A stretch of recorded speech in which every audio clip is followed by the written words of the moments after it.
ชื่อกันไหมคะว่าตู้เย็นของเราเนี่ยก็มีฮวงจุ้ยเหมือนกัน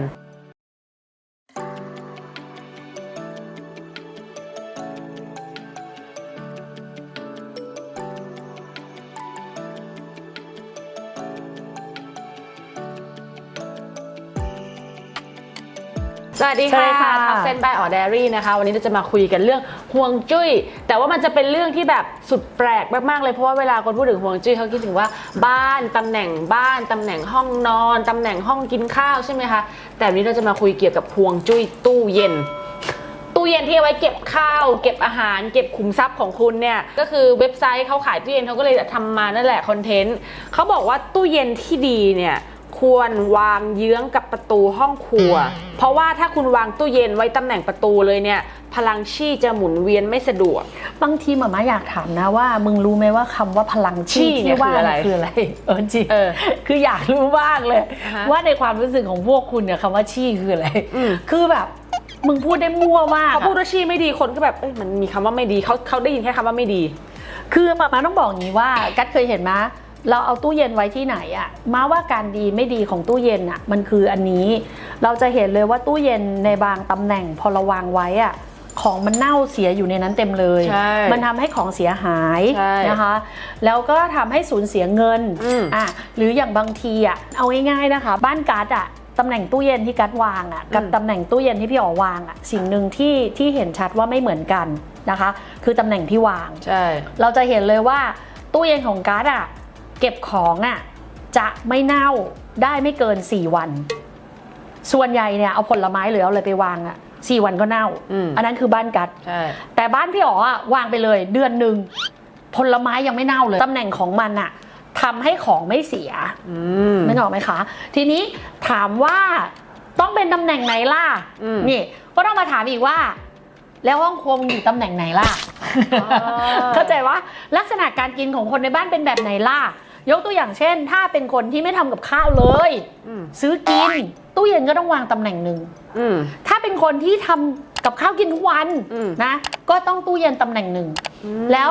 ถ้าเป็นแบบว่าทำกินเฉพาะเสาร์อาทิตย์ตู้เย็นก็ต้องอีกตำแหน่งหนึ่งคือมันไม่สามารถบอกว่าอยู่ตรงไหนแล้วดีที่สุดมันไม่มี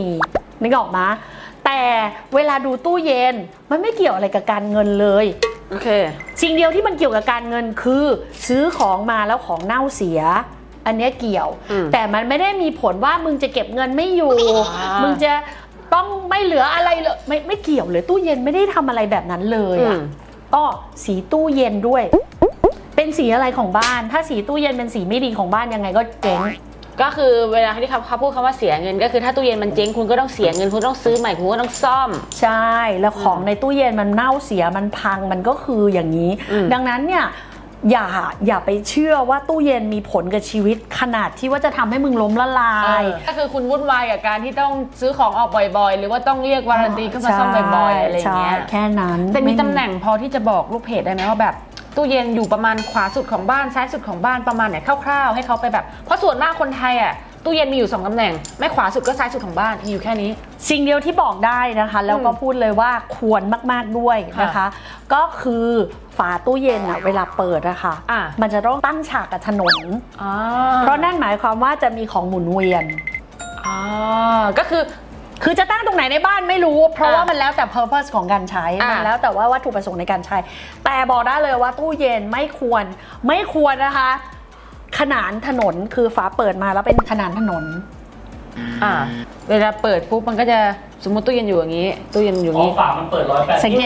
เกตเอาง่ายๆบ้านหม่าเนี่ยเราจะเห็นเลยว่าตู้เย็นของหม่าเปิดขนานถนนตู้เย็นข้างล่างบน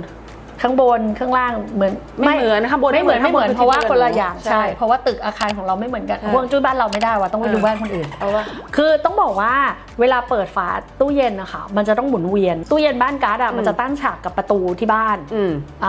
มันก็จะแบบมันก็จะหมุนเข้าออกเรื่อยๆซื้อเติมตลอด อยู่ไม่นาน อยู่ไม่นาน ใช่ เนาะก็ถือว่า EP นี้นะคะก็ได้รู้ว่าห่วงจุ้ยสุดแปลกกับตู้เย็นนะคะใครจะไปคิดว่าตู้เย็นมีผลกับบ้านจริงๆแต่ไม่ได้มีถึงขั้นแบบเลือดตกยางออกล้มละลายติดหนี้ลูกไม่รักผัวหนีไม่ขนาดนั้นมันแค่ทำให้คุณของเน่าคาตู้เย็นบ่อยๆสีไม่ดีทำให้แอร์ไม่เย็นทำให้คอมไม่เย็นหรือว่าต้องเรียกประกันมาเคลมบ่อยๆก็คลิปนี้ก็ให้ทริคเล็กน้อยไปนะคะว่าคือถ้าสมมติว่าคุณอยากให้ของมันหมุนเวียนนะคะก็ให้เปิดฝาตู้เย็นตั้งฉากกับถนนค่ะ